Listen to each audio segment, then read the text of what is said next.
Ready to learn examination process. Admin অথবা শিক্ষক প্রথমে লগ ইন করবেন, এরপর এক্সামিনেশন অপশনে প্রবেশ করে পরীক্ষার সকল কার্যক্রম সহজেই পরিচালনা করতে পারবেন। এবার যে এক্সামিনেশনটি নিতে চান সেই এক্সামিনেশনের নাম লিখুন। এরপর ক্রিয়েট বাটনে ক্লিক করুন। দেখবেন মুহূর্তের মধ্যেই এক্সামিনেশনটি সফলভাবে তৈরি হয়ে গেছে।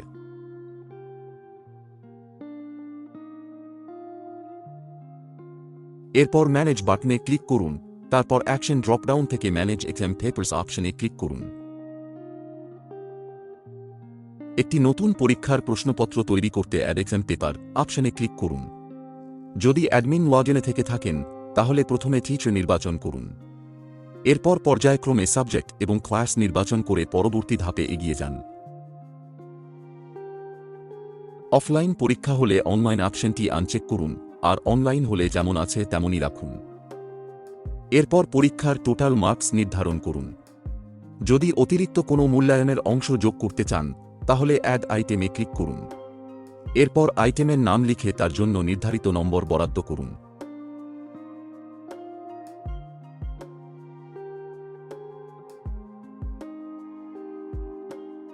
এক্ষেত্রে আমি অতিরিক্ত কোনো মূল্যায়নের অংশ যোগ করছি না। এরপর ক্রিয়েট বাটনে ক্লিক করুন। এরপর পরীক্ষাটি শিক্ষার্থীদের জন্য বরাদ্দ করতে অ্যাসাইন স্টুডেন্টস অপশনে ক্লিক করুন। এখান থেকে প্রয়োজনীয় শিক্ষার্থীদের নির্বাচন করে সহজেই অ্যাসাইন করতে পারবেন।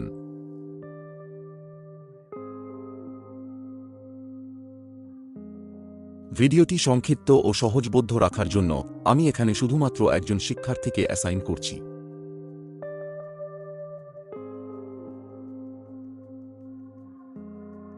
এরপর অ্যাসাইন কোয়েশ্চেন্স অপশনে ক্লিক করুন। এখান থেকে আপনার প্রয়োজন অনুযায়ী প্রশ্নগুলো নির্বাচন করে পরীক্ষার জন্য অ্যাসাইন করুন। সব প্রশ্ন নির্বাচন হয়ে গেলে সেভ বাটনে ক্লিক করলেই প্রশ্নপত্রটি সম্পূর্ণ প্রস্তুত হয়ে যাবে।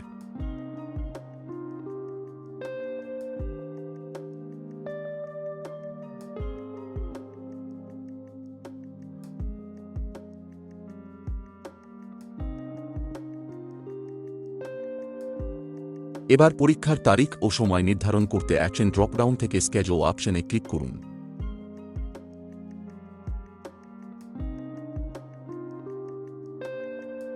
প্রথমে ক্যালেন্ডার থেকে পরীক্ষার তারিখ নির্বাচন করুন।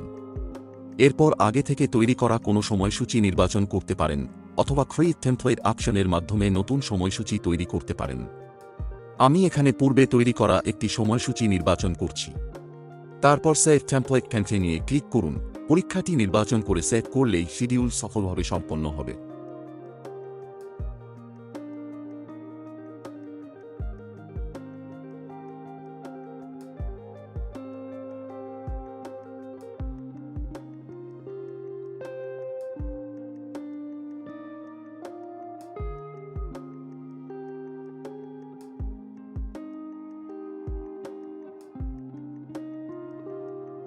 এবার দেখে নেওয়া যাক একজন স্টুডেন্ট কিভাবে পরীক্ষায় অংশ নেবে।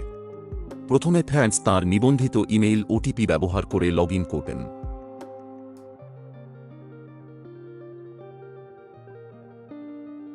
লগ ইন করার পর প্যারেন্ট ড্যাশবোর্ডে থেকে মাই ক্যান্ডিডেট অপশনে ক্লিক করুন।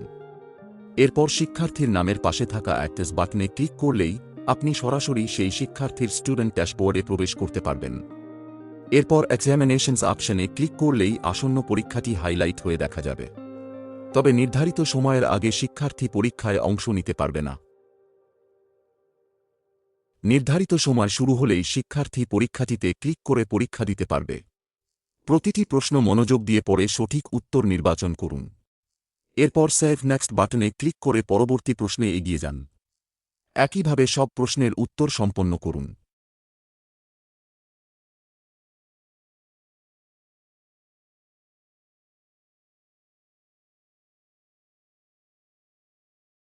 সব প্রশ্নের উত্তর সম্পন্ন হলে এক্সের হাউ বাটনে ক্লিক করুন। এরপর আপনি আবার ড্যাশবোর্ডে ফিরে আসবেন। এরপর শিক্ষক তাঁর লগইনে প্রবেশ করে এভালুয়েশন অপশনে ক্লিক করবেন। তারপর মূল্যায়নের জন্য নির্ধারিত এক্সামটি ওপেন করবেন। সিঙ্গল চয়েস ও মাল্টিপল চয়েস প্রশ্নগুলো অটোমেটিক মূল্যায়ন হবে। আর লং কোয়েশ্চেন হলে শিক্ষক নিজেই নম্বর প্রদান করতে পারবেন।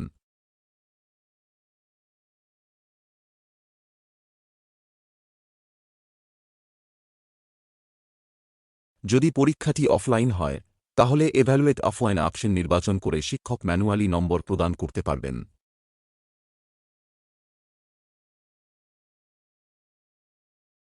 সব মূল্যায়ন সম্পন্ন হলে এভালুয়েশন কমপ্লিট বাটনে ক্লিক করুন। এতে মূল্যায়নটি সফলভাবে সংরক্ষিত হবে।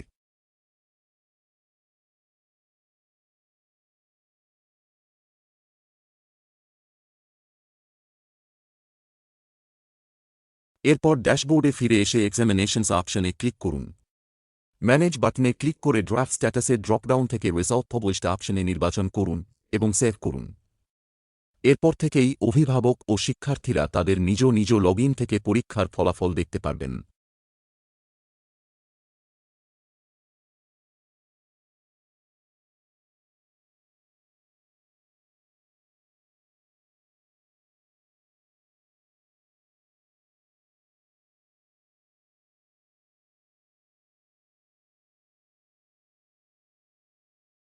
অভিভাবক যেমন তাঁর ড্যাশবোর্ড থেকেই পরীক্ষার ফলাফল দেখতে পাচ্ছেন, একইভাবে শিক্ষার্থীও নিজের ড্যাশবোর্ড থেকে খুব সহজেই ফলাফল দেখতে পারছে।